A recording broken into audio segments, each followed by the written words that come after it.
He told me I was too simple the same night I caught him cheating. And the worst part wasn't the betrayal. It was the way he said it. Soft, calm, almost gentle, like he was describing a weather report, not tearing apart the woman who loved him. I remember standing there, frozen, staring at the lipstick stain on his collar. It was bright red, bold, confident, everything he claimed I wasn't. He didn't apologize. He didn't hide. He didn't even look ashamed. He just shrugged, ran a hand through his perfect hair, and said, "You're a good girl, Lily. You're just too simple for me. Too simple. Like I was a plain cup of water and he needed fireworks. I didn't argue, didn't scream, didn't beg to be enough. Something inside me shattered cleanly, like glass breaking in a silent room.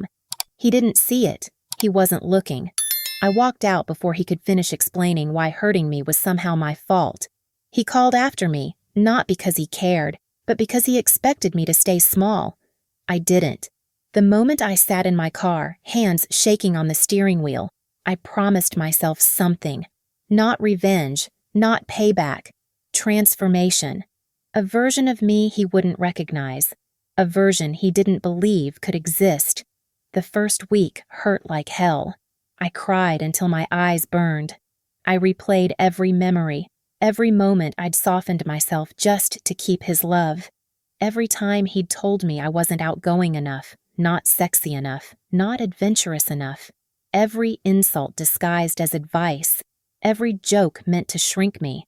But pain has a strange way of becoming fuel, and I used every ounce of it. I started running again, not away from him, but toward myself. 1 mile became 2. 2 became 5. My lungs burned, my legs shook, but the fire in my chest kept growing. I cut my hair, bought clothes that made me feel alive, took back the confidence he drained from me. I joined a gym. My body changed fast, toned arms, strong legs, a waist I didn't hide anymore. I learned makeup, not to impress him, but because I finally realized I was allowed to take up space, color, attention. I deleted his number, blocked his social media, cleared out every photograph, every message, every trace of his voice. My life became louder, brighter, bolder, and for the first time in a long time, I wasn't simple.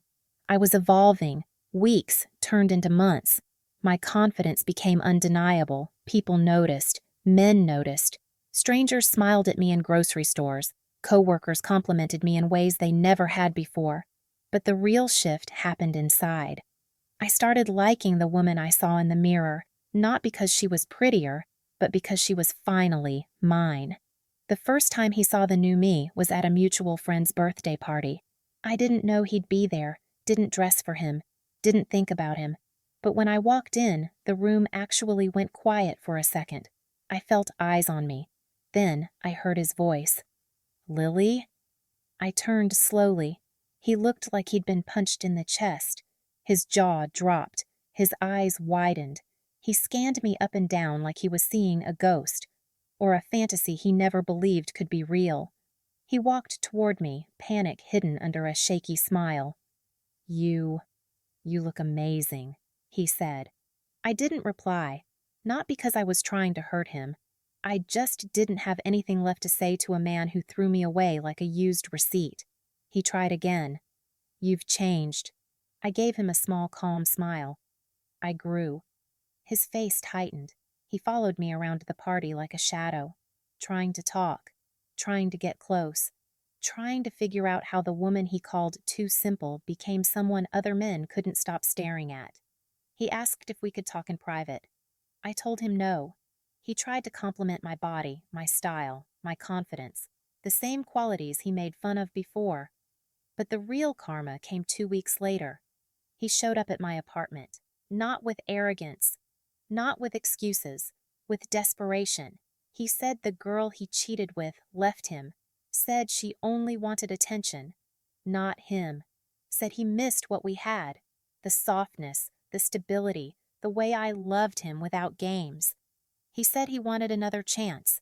He said he realized I was the one. He said he didn't know what he had until it was gone. I let him talk. every sentence dripping regret, every word a confession he never meant to make. He said I wasn't simple anymore, as if that was supposed to be a compliment, as if I transformed for him. But I didn't. I did it for me. When he finally stopped talking, waiting for hope in my eyes, I gave him the truth. I didn't glow up to win you back, I said. I glowed up so I'd never choose someone like you again. His face cracked. Everything he feared, everything he never thought possible, happened right then. He realized he lost me forever, not because someone took me, not because I wanted revenge, because I outgrew him so far, he couldn't even reach who I'd become. He begged. I stayed calm. He cried. I didn't. I walked him to the door without touching him. He grabbed my arm lightly, desperate. "Please," he whispered. "I'll change." I looked him in the eyes, the same eyes that once made me feel small, and said, "No, you won't." But I did. I closed the door on him gently, not with anger, with finality. And that was the moment karma settled in. Not loud, not dramatic, just painfully clear. He cheated because he thought I was simple, plain, replaceable. But my glow-up became his lifetime punishment, because he will never stop remembering the woman he threw away, and the woman she became without him. And I will never stop being grateful that I walked away before he ruined the rest of my life. He lost me. He lost the future he bragged about. He lost the version of me who would have forgiven anything. He didn't just lose a girlfriend. He lost the dream he never thought I could become. And that was the real revenge.